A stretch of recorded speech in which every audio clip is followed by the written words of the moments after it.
Hello, my dear friends. Welcome to Swarnim Ayurveda.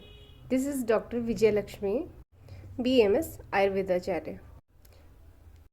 Diabetes is so common disease nowadays.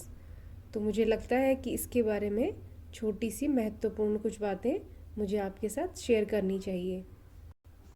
बहुत पुराने time से ही human evolution में human ने अपने बुद्धि के बढ़ते स्तर के साथ साथ अपने लिए फिज़िकल फैसिलिटीज़ को काफ़ी मात्रा में एकत्रित किया और इसी कंटिन्यूएशन में वो नेचर से विमुख होता गया और साथ ही अपना जो एक नेचुरल परिश्रम होता है, जैसे खाना पाने के लिए और अपने घर बनाने के लिए वो परिश्रम करता था, उससे दूर होने लगा। डायबिटीज़ मेलाइटस इसी तरह की एक रॉन्ग लाइफ स्टाइल से उपजी हुई एक व्याधि है। मेनली ये एक मेटाबॉलिक डिसऑर्डर है जिसमें कि हमारे शरीर की जो सामान्य प्रक्रियाएं होती हैं उनमें डिस्टरबेंस के कारण एक डिजीज़ का ग्रुप बन जाता है। बॉडी को फंक्शनिंग के लिए एनर्जी की नीड होती है और ये नीड हमें ग्लूकोज से मिलती है। ग्लूकोज इसको पूरा करता है। But in case of diabetes जब इसी ग्लूकोज का सही मात्रा में और सही तरीके से उपयोग नहीं हो पाता तो बॉडी की जो सेल्स हैं उनमें विकार उत्पन्न होने लगता है और हमारे heart, kidney, eyes, brain, nerves और जो भी हमारी ब्लड वेसल्स हैं इनमें डेबिलिटी आ जाती है। ये अपना काम ठीक से नहीं कर पाती। प्रमेह यानी डायबिटीज़ मुख्यतः त्रिदोषज व्याधि है, यानी वात, पित्त, कफ तीनों का इसमें कुपित होना माना जाता है और इनमें भी मुख्यतः कफ को दुष्ट हुआ माना जाता है। डायबिटीज़ में सभी प्रकार के डायबिटीज़ में जो है हमारा यूरिनरी सिस्टम इन्वॉल्व होता है और एक्सेस अमाउंट में जो है बार बार यूरिनेशन देखने को मिलता है। इसके निदान यानी कारण देखें तो ये दो टाइप के होते हैं, हेरिडिटरी डायबिटीज़ और एक्वायर्ड डायबिटीज़। हेरिडिटरी डायबिटीज़ के अंदर वो डायबिटीज़ आते हैं जैसे कि आपकी फैमिली हिस्ट्री में है, पेरेंट्स में किसी के अंदर डायबिटीज़ एक डिजीज़ की फॉर्म में था तो वो जीन्स में आपके अंदर भी आनुवंशिक रूप से आ सकता है।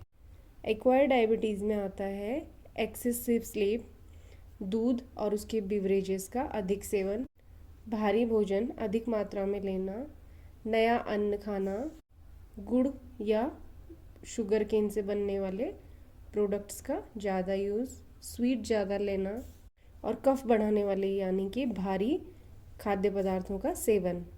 इसके अतिरिक्त व्यायाम बिल्कुल नहीं करना, दिन में सोना और आलस करना भी इसका मुख्य कारण होते हैं। पूर्व रूपों की बात करें तो एक्सेसिव स्वेटिंग, बॉडी ऑर्डर्स, मेलेसी, आलस आना, जीभ और कान में जो हमारा डर्टी पार्ट होता है इसका अधिक मात्रा में बनना, बाल एक्सेस ग्रोथ होना, नाखून एक्सेस ग्रोथ होना, ठंडी चीज़ें अच्छी लगना, माउथ ड्राइनेस, मुख माधुर्य यानी मुंह का मीठापन फील होना, हाथ पैरों में जलन और यूरिन में चींटियों का चलना। इसके सामान्य लक्षणों में आते हैं फ्रीक्वेंट एक्सेसिव यूरिनेशन, रात में भी अगर आपको बार बार यूरिनेशन के लिए जाना पड़ता है तो it may be due to diabetes mellitus. जठराग्नि विकृति, धात्वाग्नि विकृति यानी कि आपकी मेटाबॉलिज्म रेट, मेटाबॉलिक जो भी प्रोसेसेस है सही से नहीं हो रही हैं, बॉडी वीक हो चुकी है और बॉडी से वाटर पार्ट का काफ़ी लॉस हो चुका है due to excessive urination.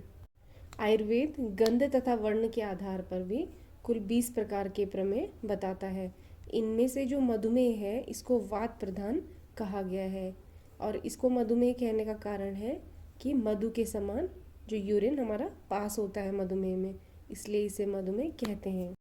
Ayurveda के अकॉर्डिंग डायग्नोसिस के लिए हम रोगी के जो एक्सटर्नल फीचर्स, जैसे मैंने बताया कि यूरिन में जो है चींटियाँ लगती हैं और बॉडी के जो फीचर्स है एक्सटर्नल उनको देखते हुए इसकी परीक्षा की जाती है।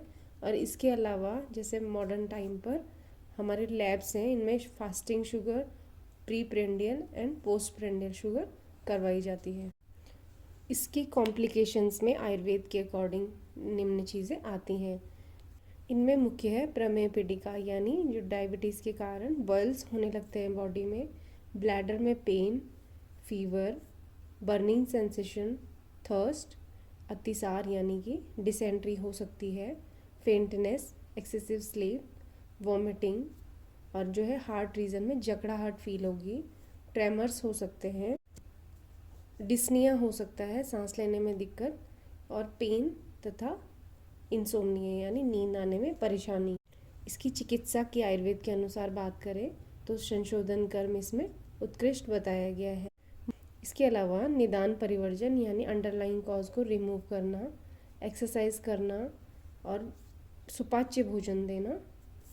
और औषधियों में आता है त्रिफला, चंद्र प्रभावटी, बसंत कुसुमाकर रस इत्यादि, जो भी चिकित्सक को रोगी के अनुसार सही लगे दिया जाना चाहिए। इसके लिए पथ्य अन्न में आता है जौ, मूंग, चना, शहद, सुपारी, सेंधा नमक, करेला, गाजर, आंवला और मिर्च। लघु विहार के अंदर आते हैं हल्के फुल्के एक्सरसाइज, चलना, पैदल चलना, बाथिंग और हल्के फुल्के गेम्स खेलना। अपथ्य में आते हैं दूध, दही, घी, तेल, गुड़ से बनने वाली चीज़ें, उड़द, अद्यशन यानी बिना पचे दोबारा खा लेना, विरुद्धासन यानी विरुद्ध आहार लेना, और कफवर्धक आहार ये सब नहीं लेने हैं। और दिन में सोना, स्मोकिंग और वेग आदि को रोकना ये भी नहीं करने चाहिए। मॉडर्न साइंस के अकॉर्डिंग पैंक्रियास से सिक्रेट होने वाले इंसुलिन में जब कमी आ जाती है तो ये हमारी बॉडी में डायबिटीज़ मेलाइटस होने का कारण बनता है, और लॉन्ग टर्म में ये आइज़, किडनी, नर्व्स और ब्लड वेसल्स में कॉम्प्लिकेशंस पैदा करता है। इसमें मेन टाइप्स 2 होते हैं, टाइप 1 यानी इंसुलिन डिपेंडेंट और type 2 insulin non dependent. Science और सिम्टम्स की बात करें तो hyperglycaemia, frequent urination, polyphagia, polydipsia यानी कि ज़्यादा प्यास लगना, और डेबिलिटी, जेनेटल इचिंग और loss of libido. For diagnosis we go for random fasting and postprandial sugar level, and with all these urinary glycosuria is present. If your fasting glucose level is more than 126 mg per dl, you may be suffering from diabetes mellitus. Management के लिए diet control, active exercise, life style modifications और insulin और other diabetic drugs, और साथ ही मास education और counselling पर भी ध्यान दिया जाता है ताकि रोगी अपने ये रेजिम के बदलावों को आसानी से स्वीकार कर सके और अपनी लाइफ को उसके अकॉर्डिंग ढाल सके।